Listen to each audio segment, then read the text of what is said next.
जगन्नाथ को किपरि पहंडी करा जीवो से विषय स्कंद पुराण उल्लेख अच्छी। जदि बाहक मैंने जगन्नाथ बलदेव सुभद्रा को आणुचंती ताले प्रथमे बलराम तापरे देवी सुभद्रा महाराणी तापरे जगन्नाथ को आणवे।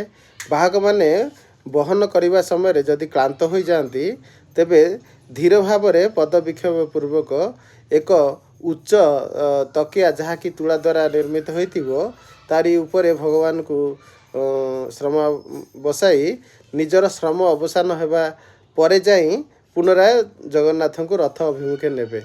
किंतु जदि से माने क्लांत थांती क्लांत समय जगन्नाथ विग्रह को बहन करवा अनुचित। भगवान विग्रह को दारुव्याज विग्रह साक्षात परम पुरुष भगवान परम ब्रह्म विचार रे पूर्ण विश्वास भक्ति सहकार रहिबा आवश्यक। भगवान को सामान्य काष्ठ प्रतिमा जदि विचार करा जाए यह भयंकर अपराध।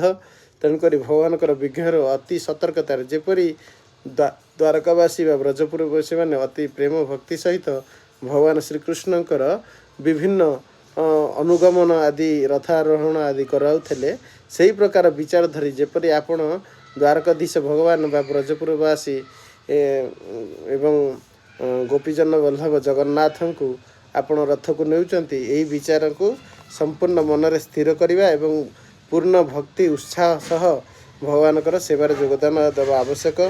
भगवानकर यही रथ को नेबा समय विभिन्न प्रकार माला चामर व्यजन एवं अनेक प्रकार सुशोभित ध्वज पताका मानक सहित जगन्नाथ को नहीं जावा दरकार। विभिन्न प्रकार मंत्र उच्चारण एवं सहस्र नाम उच्चारण नर्तन कीर्तन एवं विभिन्न प्रकार नृत्य परिवेश माध्यम जगन्नाथ को अति आमोदित भाव रथ निकट को नेबा आवश्यक। एवं रथ ऊपर को चढ़ाई सारिबा परे रथर भीतर पार्श्व विभिन्न प्रकार माला चामर एवं अति सुसज्जित चांदुआ बा चंद्रताप एवं विभिन्न प्रकार गंध पुष्प माल्य चंदन अगुरु आदि द्वारा सुगंधित एवं सुशोभित रखा आवश्यक।